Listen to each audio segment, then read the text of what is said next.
자, 부활주일 전 한 주간을 우리가 고난 주간으로 지키고 그 시작되는 주일을 우리가 종료주일로 지킵니다. 오늘이 그날입니다. 종료주일은 예수님께서 십자가를 지시기 위해서 예루살렘으로 입성하실 때 사람들이 종려나무가지를 흔들며 예수님을 맞이했던 것에서 유래되었습니다. 종려나무에 관한 언급은 복음서 기자 중에서 사도 요한만 기록을 합니다. 요한복음 12장 12절 13절을 보시면 그 이튿날에는 명절에 온 큰 무리가 예수께서 예루살렘으로 오신다는 것을 듣고 13절 종려나무가지를 가지고 맞으러 나가 외치되 호산나 찬송하리로다 주의 이름으로 오시는 이 곧 이스라엘의 왕이시여 하더라. 자, 종려나무가지를 흔들면서 나왔습니다. 외치는 목소리 호산나 찬송하리로다 이스라엘의 왕이시여. 종려나무는요 승리를 상징합니다. 사람들은 저 종려나무가지를 흔들면서 예수님께서 승리하실 것이다, 지배를 받고 있는 우리 이스라엘 백성들을 해방시켜 주실 것이다, 이스라엘의 왕으로 오신다, 이런 기대감으로 사람들이 종려나무가지를 흔들었습니다. 그런데 사람들이 이런 기대감을 가지고 있었던 결정적인 이유가 있었습니다. 예수님께서 행하신 기적 때문인데, 예수님이 많은 기적을 행하셨지만 이때의 기준으로 가장 가깝게 그리고 가장 놀랍게 행하신 기적이 죽은 나사로를 살리신 기적이었어요. 이 내용을 좀 살펴볼까요? 역시 누가복음 12장 17절 18절입니다. 나사로를 무덤에서 불러내어 죽은 자 가운데에서 살리실 때에 함께 있던 무리가 증언한지라. 이에 무리가 예수를 맞음은 이 표적 행하심을 들었음이로라. 사람들은 기대감을 갖습니다. 아니, 죽은 자를 살리신 분이 우리 산 자를 못 살리시겠는가? 고통 중에 살아가는 우리 민족을 살려내지 못하겠는가? 그런 기대감으로 예수님을 이스라엘의 왕으로 모시면서 종려나무가지를 흔듭니다. 물론 예수님은 그럴 수 있는 능력이 있으시죠. 하지만 예수님은 단지 세상 문제를 해결할 목적으로 오신 분이 아닙니다. 예수님은 이 세상 누구도, 이 세상 무엇도 해결할 수 없는 죄의 문제를 해결하러 이 땅에 오셨고, 그래서 예루살렘으로 들어가고 계시는 겁니다. 여러분, 우리가 예수님을 바르게 믿어야 되는데, 바르게 믿는 게 뭔가? 예수님이 우리에게 오신 목적대로 믿는 것이 바른 믿음이에요. 사람들은 보통 믿음의 이유를 내가 만들어요. 내가 이래서 믿습니다, 저래서 믿습니다, 이렇게 해주실 것을 믿습니다, 저렇게 해주실 것을 믿습니다. 믿음의 이유가 상당히 많은데 다 내가 만든 믿음이에요. 주님이 원하시는 믿음은 없어요. 여러분, 주님이 이 땅에 오신 한 가지 이유, 목적은 우리를 구원하시려고 오신 거예요. 오늘도 그 목적으로 예루살렘에 들어가시는 겁니다. 여러분, 이유 많죠. 하지만 그 한 가지 이유로, 그 바른 믿음으로 예수님을 믿고 나가는 저와 여러분 될 수 있기를 축복합니다.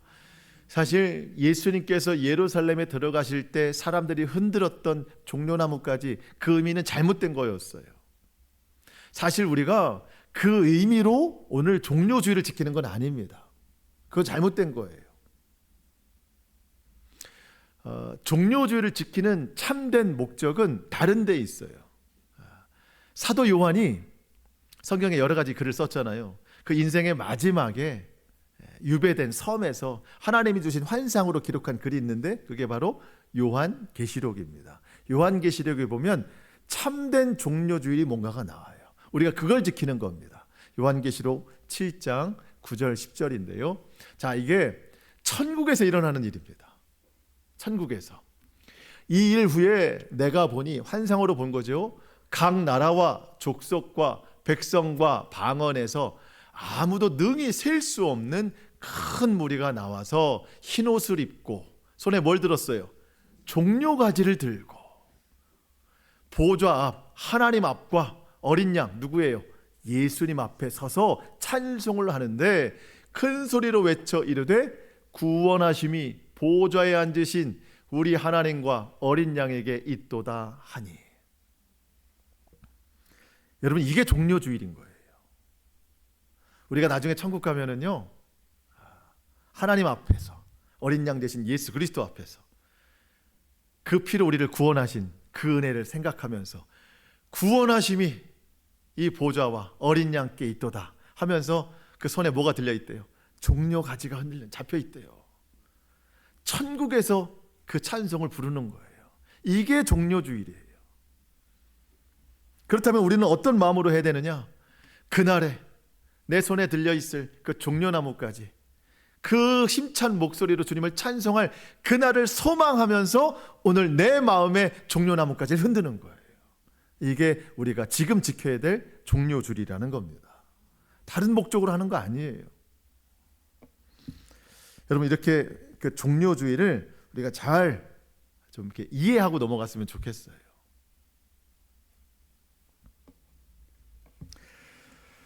우리가 그날에 힘찬 목소리로 큰 소리로 외쳐 주님을 찬송하려면은요, 우리 믿음을 날마다 점검해야 됩니다. 그날에 합당한 믿음이 있어야 되는 겁니다. 여러분, 늘 말씀드리지만 주님 앞에 나가서 내 믿음 펼쳐놨는데 언제 죽은지 모르는 믿음을 거기다 앞에 내놓으면 그건 우리가 그 나라에 들어갈 수가 없는 거예요. 오늘 내 믿음이 생명력이 있는지, 아니면 정말 그 예수님 시대에 종려나무를 흔드는 사람들처럼 그냥 입술로만 외치고 있지 참된 믿음은 없는 그런 내 믿음의 현재가 아닌가를 정말 생각해 봐야 됩니다. 여러분, 우리가 구원의 확신을 살아가는 거지, 확신을 가지고 살아가는 거지, 우리는 구원이 확정된 사람이 아니라고 했어요. 이걸 정확히 생각하셔야 됩니다. 구원의 길에 접어든 사람입니다. 주님이 다시 오시는 그날 우리 믿음이 확정되는 거예요. 그래서 우리는 사도 바울이 권면한 것처럼 구원을 이루어 간다. 이게 잘못되면 뭐 행실로서 구원을 만들어 가야 되는 건가? 라고 오해할 수 있는데 그게 아닙니다. 우리의 구원은 오직 주님의 은혜예요. 다른 공로가 없어요. 그 주님의 은혜로 구원받았으니 주님이 오시는 그날까지 우리의 구원을 이루어 가야 된다. 빌립보서에 보면 이렇게 기록이 되어 있습니다. 빌립보서 2장 12절. 그러므로 나의 사랑하는 자들아, 너희가 나 있을 때뿐 아니라 더욱 지금 나 없을 때에도 항상 복종하고 두렵고 떨림으로, 주님 앞에 두렵고 떨리는 마음으로 너희의 구원을 이루라. 오늘도 우리가 구원을 이루어 나가야 되는 겁니다. 주님 앞에 두렵고 떨리는 마음으로. 하나님은 절대로 우리를 붙드신 구원의 손을 놓지 않으십니다. 다만 내가 그 손을 놓으면 구원에서 멀어지는 거예요. 근데 우리가 작정하고 주님 손 놓는 사람은 없어요. 근데 사람들을 보면은요, 누가 주님을 떠나는가 봤더니 작정하고 놓는 게 아니라 점점점 멀어진 사람이 놓는 거예요. 여러분, 우리가 늘 주님과 동행하는 삶이었으면 좋겠지만 사실 늘 그러기는 힘들어요. 다만 오늘 말씀의 제목처럼 멀찍이 따라가는 인생이 되면 안 된다는 겁니다. 그거 참 위험한 거예요. 오늘 말씀을 통해서 저와 여러분이 더욱 주님께 가까이 나아가고 더욱 주님과 함께 동행하는 삶이 될 수 있기를 축복합니다. 자, 이제 본문을 한번 들어가 보겠습니다. 여러분, 예수님께서 십자가를 지시기 전날 밤 제자들과 함께 마지막 식사를 하셨습니다. 그 자리에서 예수님은 떡과 잔을 나누시면서 이게 나의 피다, 이게 나의 살이다 하면서 당하실 고난과 십자가의 죽음을 말씀하셨습니다. 그런데 제자들은요, 그 자리에서도 내가 더 높다, 네가 더 높다, 내가 오른쪽에 앉을 거다, 왼쪽에 앉을 거다, 이거를 따지고 있는 거예요. 마치 지금 종려나무까지를 흔드는 사람들이 이스라엘의 왕으로 오시는 이여 라고 하면서 그 사람들이 예수님을 이스라엘 왕으로 만든 것처럼 이 제자들도 이제 들어가시면 예수님이 이 땅의 왕이 되실 텐데 그 오른쪽 자리에 누가 앉고 왼쪽 자리에 누가 앉을 것인가, 이 다툼을 아직도 하고 있는 거예요. 여러분, 제자들 생각에 예수님이 왕이 되시면 그 높은 자리에는 누가 앉을 거라고 생각하냐면 최측근이 앉을 거라고 생각이 드는 거예요. 어쨌든 일반 백성들보다는 12제자가 최측근이겠죠. 근데 여러분 12명 중에도 최측근은 누구예요? 베드로겠죠. 베드로는 아마 확정했다고 생각할 겁니다. 그래서 예수님께서 베드로의 마음을 뚫어보시고 이런 말씀을 하십니다. 앞서 말씀을 좀 보시면 여러분 31절 한번 보실까요? 여러분 성경책으로 31절 보시면 시몬아 시몬아 베드로죠. 보라 사탄이 너희를 밀가부르듯 하려고 요구하였으나 지금 너희들 마음이 사탄이 시험하고 있는 거다. 32절 그러나 내가 너를 위하여 내 믿음이 떨어지지 않기를 뭐 하신대요? 주님이 기도하신대요. 그러면서 그 다음이 중요해요. 너는 함께 읽겠습니다. 시작. 너는 돌이킨 후에 내 형제를 굳게 하라. 다시 한번요. 시작. 너는 돌이킨 후에 내 형제를 굳게 하라. 근데 그 베드로가 예수님의 이 말씀을 듣고 기분이 나빠요. 돌이킨 후에 라는 말이 걸리는 거예요. 돌이킨다는 거는요, 잘못된 길을 갔다가 바로 온다는 뜻이잖아요. 아니 주님, 제가 잘못된 길을 가다니요. 그 다음 절에 보니까 저는 감옥에도 갈 수도 있고 주님과 함께 죽음에도 이를 수 있습니다. 돌이킬 일은 없습니다. 그때 예수님이 하시는 말씀 34절입니다. 이르시되 베드로야 내가 내게 말하노니 오늘 닭 울기 전에 내가 3번 나를 모른다고 부인하리라 하시니라. 이 본문의 말씀이 오늘 본문에 그대로 이루어지는 거예요. 오늘 본문에. 그렇게 오늘 본문이 이어지거든요. 여러분 54절 같이 한번 읽겠습니다. 54절입니다. 시작. 예수를 잡아 끌고 대제사장의 집으로 들어갈새 베드로가 멀찍이 따라가니라. 아멘. 자, 여러분 예수님이 대제사장의 집에 들어가셨습니다. 끌려가셨어요. 근데 여기는 아무나 못 들어갑니다. 근데 베드로가 어떻게 들어갈 수 있는가? 요한복음에 보니까 그런 기록이 있어요. 12제자 중에 한 사람이 대제사장과 아는 사이예요. 그래서 그 사람을 통해서 베드로가 그 대제사장의 뜰까지 들어간 겁니다. 나머지 10명은 어디 갔죠? 다 도망갔습니다. 그 10명 중에 한 명은 예수님을 팔아 넘긴 사람입니다. 어쩌면 베드로가 예수님을 멀찍이 따라가면서 마음에 의로움이 있었을 것 같아요. 주님, 저는 그래도 도망가진 않았습니다. 저는 여기까지 왔습니다. 한 명은 심지어 예수님을 팔아 넘기기까지 했습니다. 주님, 저 여기까지 왔어요. 멀찍이 왔어요. 여러분, 멀찍이라는 거리는요, 예수님을 따르는 거리가 아니라 자신의 안전을 지키는 거리였어요. 제가 메시지 성경을 보니까 이렇게 표현되어 있더라고요. 똑같은 말씀이.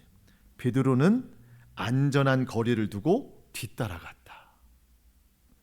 여러분, 따라간 거리가 아니고 안전을 확보한 거리예요.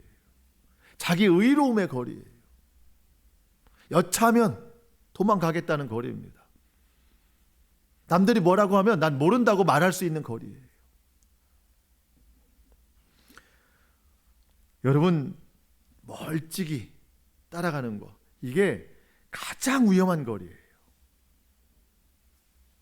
가깝지도 않지만 나는 떠나지도 않았습니다 라고 자기 의로움에 만족하는 거리라는 거예요. 여러분, 멀찍이라는 거리는요, 멀어질 수는 있지만 가까워질 수는 없는 거리예요. 여러분, 지금 여러분 예수님과의 거리가 얼마나 되십니까? 멀찍이 따라가는 거리는 아닌가? 이 정도의 거리가 가장 안전하다고 느끼는 것은 아닌가? 예수님께 더 가까이 가면 난 위험할 수도 있어. 베드로와 다른 위험함이거든요. 예전에 그런 이야기도 들었어요. 예수님 본격적으로 너무 잘 믿기 시작하면 이 세상 재미 다 놓칠까 봐 더 잘 믿진 못하겠다. 그래서 어떻게 믿어요? 멀찍이 믿는 사람들이 많아요. 예수한테 잘못 빠지면은 위험해. 내 인생 하나도 남지가 않아. 그러니까 좀 거리를 두고 믿어야 돼. 여러분, 이런 고백하는 사람들이 종종 있어요. 여러분, 따르는 거리예요? 도망가겠다는 거리예요? 도망가겠다는 거리예요. 또 한 가지가 있어요. 내가 예수님을 믿고 의지하지만 그 예수님이 나에게 답이 되지 않을 때는 다른 방법도 찾아야 되는 거리가 멀찍이에요. 이것도 할 수 있고 저것도 할 수 있는 거리예요. 예수님만 온전히 믿는 거리가 아닙니다.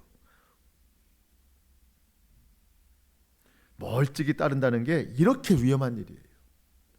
뒤에도 설명드리겠지만 여러분, 베드로가 예수님을 몇 번 부인합니까? 3번 부인합니다. 왜 그랬습니까? 물론 두렵기 때문이에요. 저 사람도 예수와 함께 있는 사람이다 라고 시인하면 붙잡혀가기 때문입니다. 두렵기 때문입니다. 근데 여러분, 그건 표면적인 이유 같아요. 더 근본적인 이유는 베드로가 예수님을 멀찍이 따랐기 때문입니다. 자, 설명을 드려볼게요. 여러분, 예수님이 붙잡히신 장소가 겟세마네 동산이었습니다. 기도하시고 내려오실 때 가룟 유다를 앞세운 군병들이 예수님을 붙잡으러 왔습니다. 손에 칼을 들고 왔어요. 몽둥이를 들고 왔습니다. 여러분, 매우 두려운 자리예요. 근데 베드로가 그때 뭐라고 아십니까? 말했는지, 주여, 제가 가서 칼로 다 쳐버릴까? 이러면서 실제적으로 그 사람 중에 한 사람의 귀를 떨어뜨렸습니다. 물론 그의 행동이 잘한 건 아니에요. 주님이 말씀하셨어요. 이것까지 참아라. 근데 여러분, 베드로의 행동을 보면 두려워 보여요? 용감해 보여요?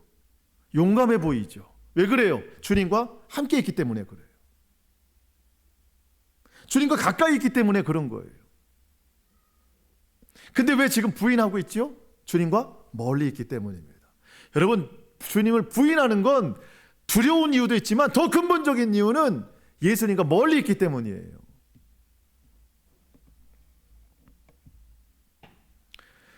예수님과 나의 거리가 내 신앙의 정도예요. 오늘 나는 예수님과 어느 정도 거리에 있는가?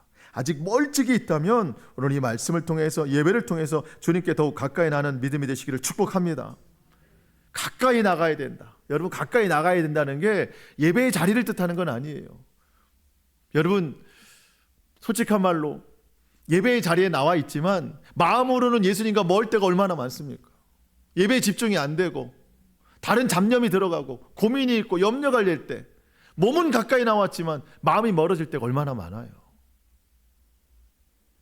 그렇다고 또 예배 안 나오시면 안 되고,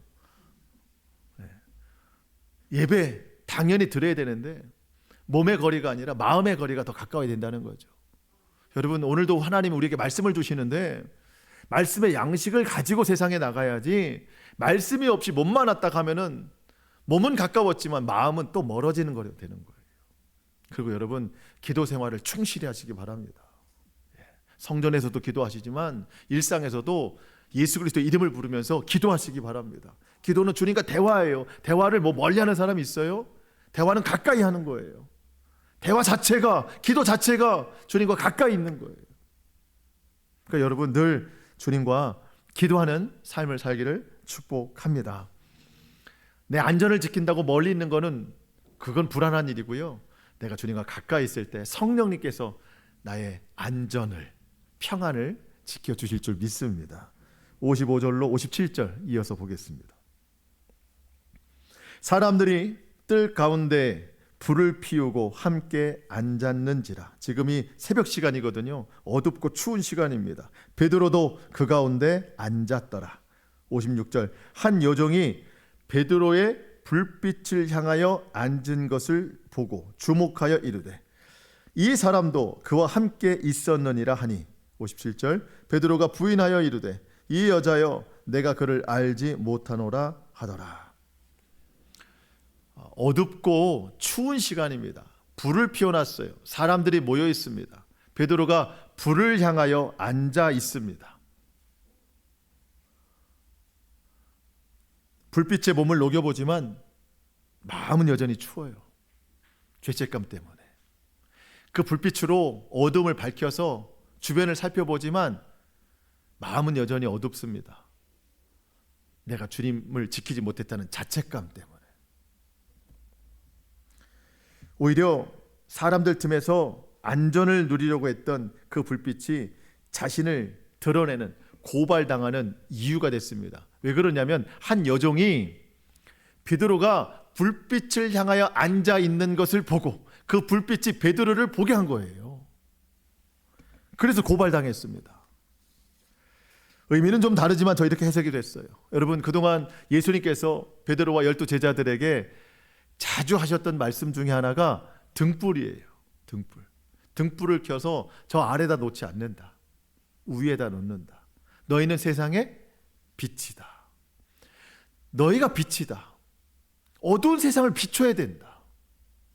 그게 사명이거든요. 근데 오히려 지금 베드로는 세상 빛이 어두운 자기를 드러내고 있어요. 불빛이. 여러분, 내가 빛이 돼서 어두운 세상을 밝히 드러내면 나는 예수님의 사람이라고 시인할 수 있는데, 오히려 세상 빛이 나의 어둠을 드러내면 나는 아니라고 부인하는 거예요.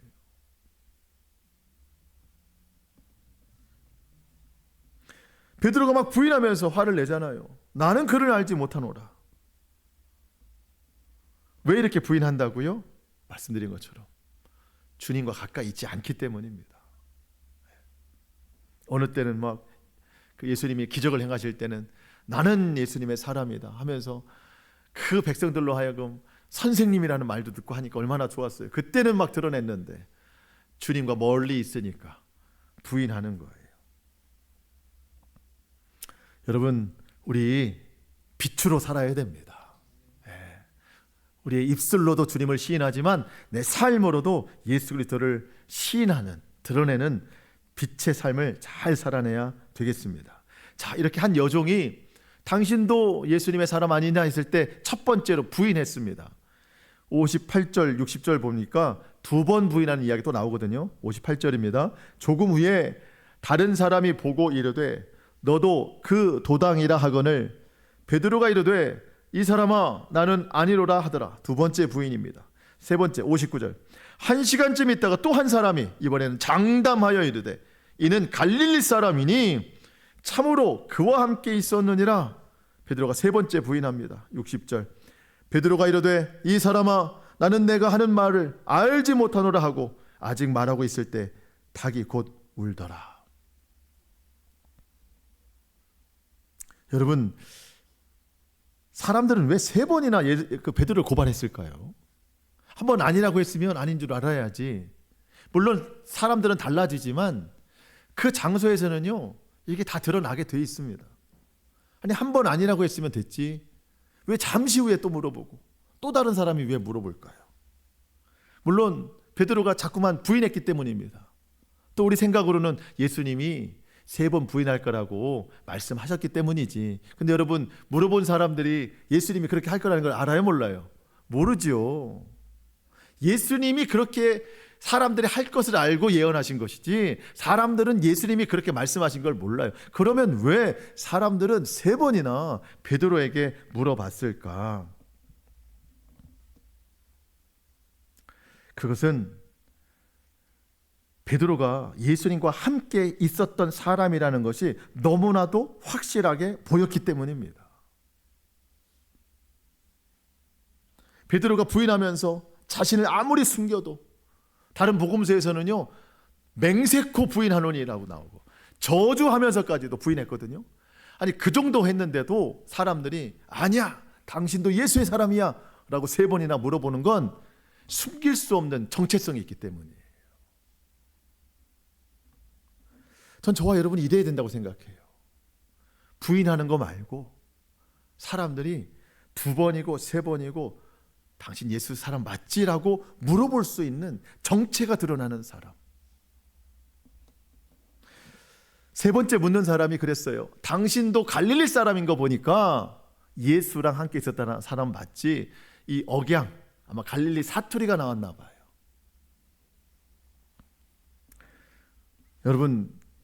여러분이 평상시에 쓰시는 단어 하나 때문에 사람들은 예수님을 믿는 사람이라고 확인할 수 있어요. 억양 하나 때문에 우리는 예수의 향기를 나타낼 수 있다는 거예요. 저도 가끔 대화하다 보면 제 아내가 사투리가 나온다고, 제가 사투리 나온다고 얘기를 할 때가 있고 전 잘 몰라요. 사투리가 나온다 하는데 그럴 수밖에 없겠죠. 예. 여러분, 우리의 고향은, 본향은 어디예요? 천국이죠. 그럼 천국 사투리가 나와야 되는 거예요. 천국 언어가 나와야 되는 거예요. 나도 모르게 나와야 되는 거예요. 예. 여러분, 가끔 보면은요, 딱 서로가 예수 믿는지 안 믿는지 모르지만 저런 단어는 보통 사람은 안 쓰는데 하는 단어들 쓰는 사람이 있어요. 예. 그러고 보면, 야, 저 사람은 예수 믿는 사람 맞구나. 단어 하나, 억양 하나, 저 사람 참 친절해. 저 사람 예수 믿는 사람 맞다.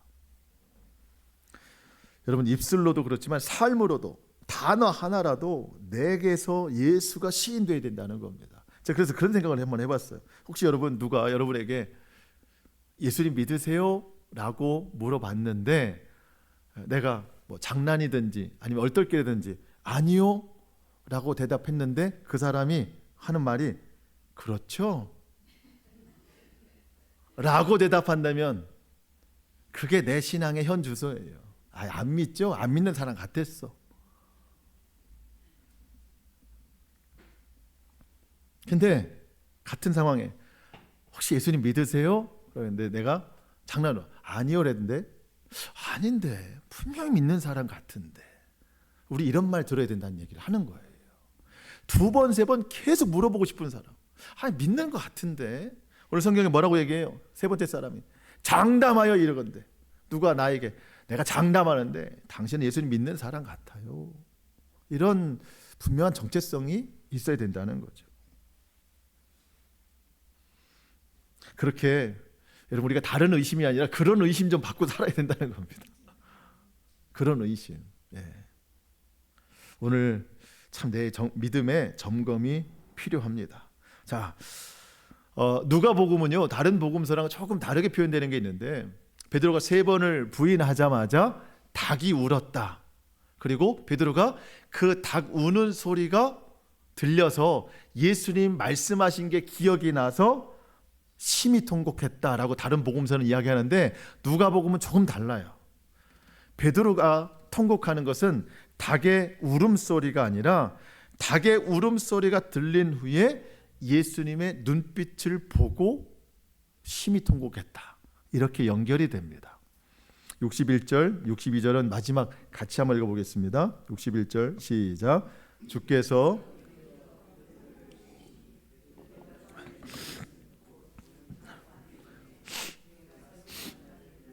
심히 생각나서 밖에 나가서 심히 통곡하니라. 아멘. 주께서 돌이켜 베드로를 보시니.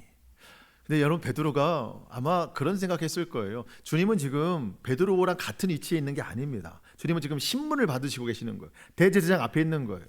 베드로는 지금 뜰 안에만 있는 겁니다. 마당에 있는 거예요. 그러니까 아까도 말씀드렸지만, 나는 주님을 저 멀리 볼 수 있지만 주님은 신문을 받으시느라 나를 볼 수 없을 그런 멀찍이 있는 거리. 주님은 저 높은 곳에 계시니까. 3번 부인하고 나니까 닭이 울었습니다. 그때 멀찍이 계셨던 예수님이 베드로를 쳐다보십니다. 실망이나 책망의 눈빛이 아닙니다. 인간의 연약함을 바라보시는 긍휼의 눈빛입니다. 베드로에게 눈빛으로 말씀하십니다. 베드로야, 네가 3번 부인할 거라고 내가 얘기를 했잖아.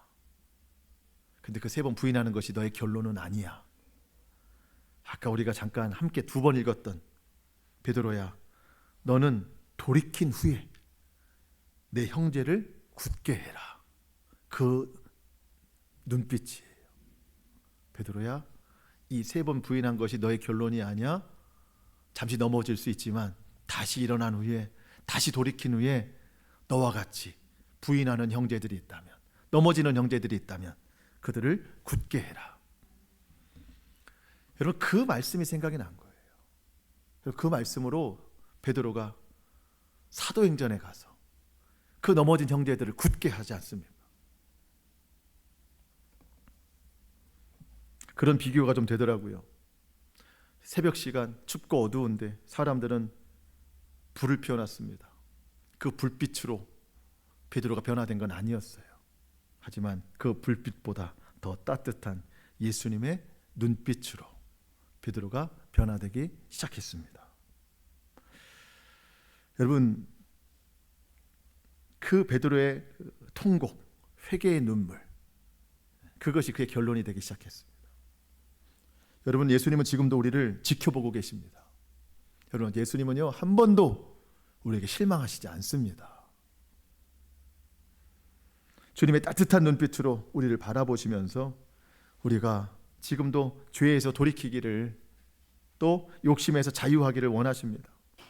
여러분, 인생이 힘들 때, 모든 것을 포기하고 싶을 때, 주저앉아 있을 때, 내가 주님을 멀찍이 따르고 있을 때에도 주님은 저 멀리서 나를 바라보시면서 그 눈빛으로 위로와 회복의 메시지를 주신다는 거예요. 여러분, 우리의 시선이 고정될 것은 이 어둠의 세상이 아니라, 고난과 고통의 그 어려움의 현장이 아니라 여전히 나를 바라보고 계시는 그 주님의 시선, 그 주님의 시선과 맞닿는 우리의 삶이 될 수 있기를 축복합니다. 어느 순간에서도 나를 버리지 아니하시는 그 주님의 은혜가 나와 함께합니다. 여러분, 베드로가 주님을 모른다고 3번 부인했거든요. 진짜 몰라서 그랬어요. 관계적으로는 주님을 알지만 예수님이 어떤 분이신지 모르니까 부인한 거예요. 예수님은 말씀하십니다. 내가 지금 명령하면 천군 천사 12군단이라도 내려와서 저들을 다 제압할 수 있다. 그런데 내가 하지 않는 거다. 왜 그러냐? 너희를 구원하기 위해서다. 베드로는 예수님을 몰랐어요. 우린 예수님을 알아야 됩니다. 지금이라도 주님이 모든 걸 동원해서 모든 일을 행하실 수 있다는 것을, 우리의 삶의 모든 걸 다 채워줄 수 있다는 것을 우리는 알아야 됩니다. 그런데 우리에게 가장 큰 선물은 뭐예요? 십자가예요. 십자가. 그 십자가로 우리를 살리셨고, 또 주님이 우리에게 부탁하시는 것, 그 십자가로 주님을 따르라는 겁니다. 멀찍이 오지 말고 가까이 따르라. 우리 마지막 성경 구절 2개만 읽고 마치겠습니다. 마태복음 16장 24절. 이렇게 주님을 따라야 됩니다. 같이 읽겠습니다. 시작.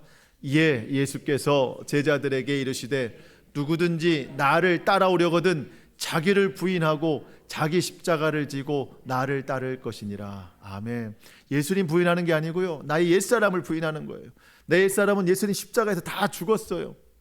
더 이상 내가 사는 게 아니에요. 내 안에 그리스도께서 사시는 겁니다. 주님의 말씀을 따라 내게 주신 십자가를 지고 주님 따르는 겁니다. 그 의미로 갈라디아서 2장 20절 우리 천천히 한번 읽겠습니다. 시작. 내가 그리스도와 함께 십자가에 못 박혔나니 그런즉 이제는 내가 사는 것이 아니요 오직 내 안에 그리스도께서 사시는 것이라. 이제 내가 육체 가운데 사는 것은 나를 사랑하사 나를 위하여 자기 자신을 버리신 하나님의 아들을 믿는 믿음 안에서 사는 것이라. 아멘. 내 육체가 사는 것은 더 이상 내 욕심을 추구하는 삶이 아닙니다. 내 안에 계신 예수 그리스도 주님의 말씀 가운데 살아가는 것입니다. 저와 여러분이 날마다 나는 죽고 내 안에 예수 그리스도께서 사심으로 인하여 그 주님과 함께 늘 동행하며 주의 말씀을 붙들고 순종하는 삶을 살아내기를 주님의 이름으로 축복합니다. 아멘. 기도하겠습니다.